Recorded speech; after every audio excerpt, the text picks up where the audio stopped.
Hello and welcome to 5 Minute Magic from Creativity for Sale podcast, a quick fire episode sharing tips and tricks from the pages of the book of the same title. Yes, Creativity for Sale. Every week I'll be sharing 1 or 2 ideas that could give you an actionable takeaway for your creative career, your business, or just a food for thought for the weekend ahead. These tips are taken from the audiobook and you can find a link to the full version in the show notes. Today we're exploring the age-old question, what is your value? We'll unpack the complexities of pricing creative work from the freelancer who quoted $500 for a job that others priced at $15,000 to the long-term value of client relationships. We'll discuss why sometimes it's worth taking on lower paying projects and when it's crucial to stand firm on your rates. We'll also tackle the temptation of accepting work outside your expertise and why the highest paying job isn't always the right one to take. Whether you're seasoned creative or just starting out, this episode will challenge you to think differently about your worth and how you price your services. It's another bumper. Enjoy. What is your value? A piece of art is only worth as much as someone is willing to pay for it. But this doesn't just apply to art. It applies to anything in life where the price changes according to scarcity, exclusivity, or perceptions about its value. And there's a lot of value in solutions and those who can provide them. When it comes to business, those solutions might be in the form of business plans or audits, usability reports, brand strategies, or marketing blueprints. Business problems that need solving often bubble under the surface for a while until someone makes a plan of action to solve them.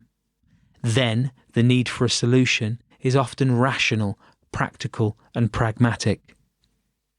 Many years ago, I heard about a freelance developer who went to see a potential client, in person like it was the norm some years ago. He sat in the waiting room only to see a few other people exit the war room of a coding conundrum. After the greetings and handshake, the conversation went swiftly onto the project and its required solution.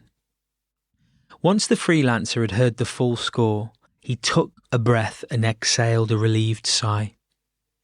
The solution is pretty straightforward and will only take a few hours to fix.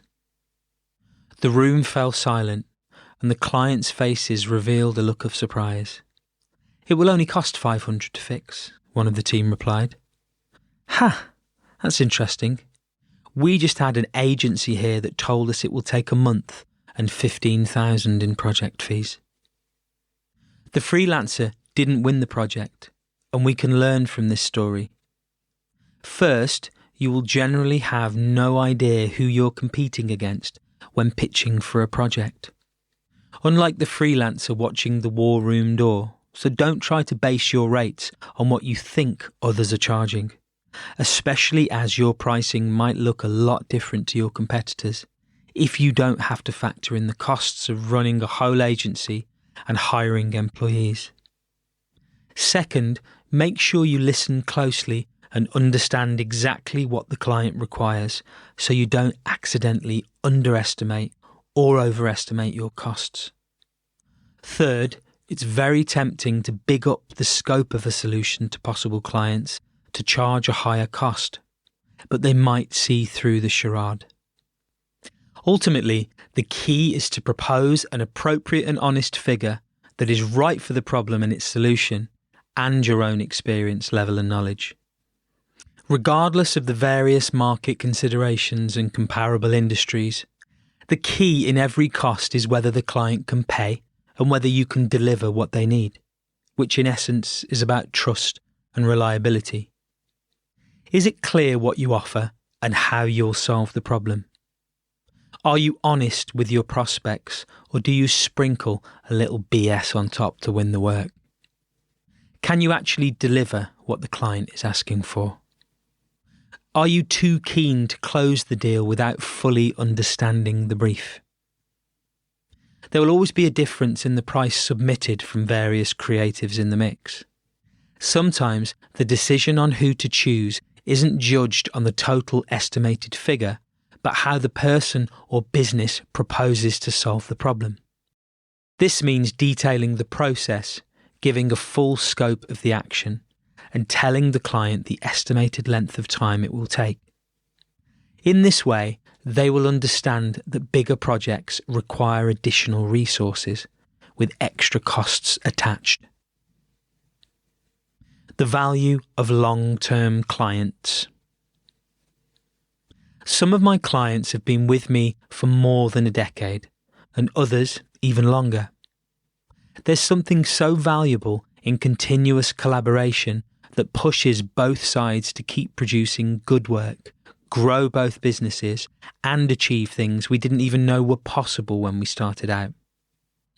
At the start of your journey, you don't have a name for yourself, and so being realistic, clients aren't likely to put forward vast sums of money for results they can't be sure they'll get.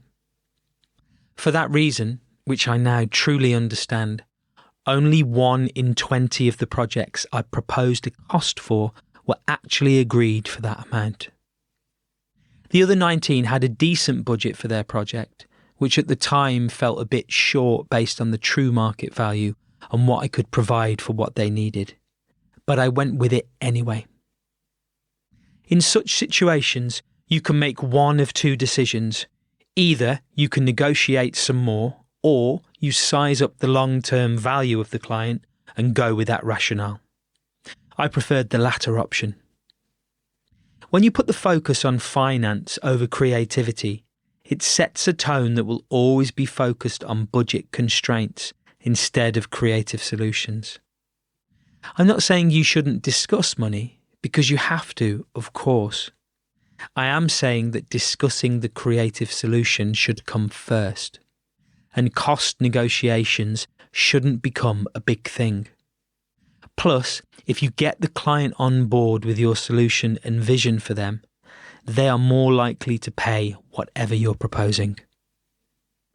As most of us know, when Amazon first started out, it was an online bookseller and in no way a groundbreaking business model. It wasn't a profitable business either, not at the beginning. Now, you and I both know that Amazon is one of the most valuable and profitable companies in the world. They still sell books, and you might be surprised to know that they still sell them at a loss. Why do they do this? Because they see value in keeping customers in the long term. It doesn't matter if the customer acquisition happens on a low-ticket item that doesn't make them a quick profit.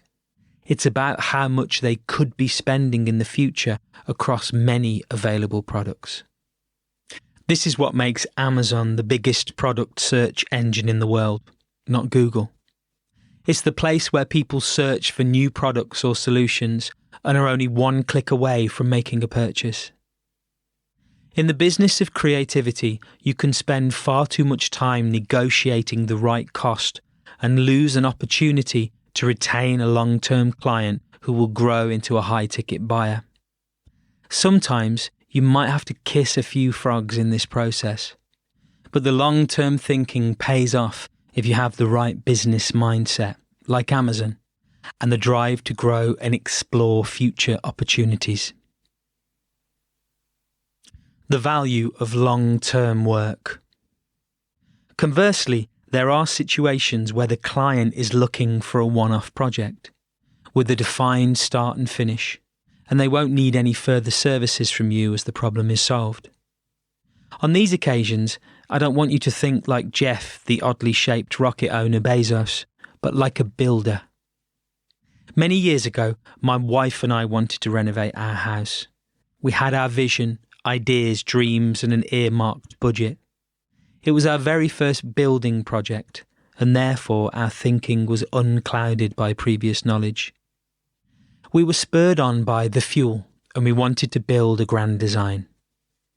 At the start, such lofty visions are best approached without knowing how much they will actually cost. But at some point, someone has to put a price on your dream. So, we appointed an architect and explored the options of how best to optimise our dwelling for the future. However, as soon as things got exciting when we could see what our house might look like, we also faced reality head-on when a few builders quoted us for the work. The 5 quotes varied significantly, but we picked the one who was the most expensive and the most trustworthy. I thought my self-certified negotiating skills would come to play perfectly, except they didn't. The quote was final, and there was no negotiation. Could we do something about the numbers? I asked. The answer was a firm no. The bricks cost money. The other materials cost money. The work was going to take 6 months. It cost a lot, but we agreed on the basis that we understood the long-term value of the work. A beautiful, secure, and well-renovated house. We could have spent less, and we could have ended up with a nightmare being built instead of a dream. In a creative business, you can add up each individual element in the equation and produce a final cost, which is simply that, the project cost. When the prospect sees the itemised list of deliverables and actions to achieve it, they will get a full picture of the whole project. A few potential clients will want to lower the price, but this is where you should know your worth and value. Sure, the client may have underestimated how much it would cost them, just like we did, but it doesn't mean they don't need to get the work done. An authoritative voice and approach can sway the work in your favour here, and super clear communication is key. Whilst some days you can shave off a few numbers to build a long-term client relationship, other days you will need to stand your ground and build the house for what it should cost. When is it not worth it? When a sizable financial opportunity is presented to a creative for the first time, it's not often that they can fully concentrate on what's being asked of them. Holy shit, how much did you say? It's something they wouldn't say out loud for fear of looking inexperienced, but inside they're racking their brain about how to make it work and where to start. The reality is, projects can be agreed even without the freelancer having the necessary skills and knowledge, let alone expertise.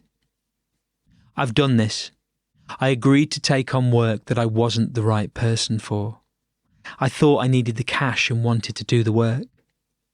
Would I have taken the job if it had been priced at a much lower rate? I was a rookie idiot once upon a time, so maybe I would. But being offered a high price made me change my heart and ignore my mind.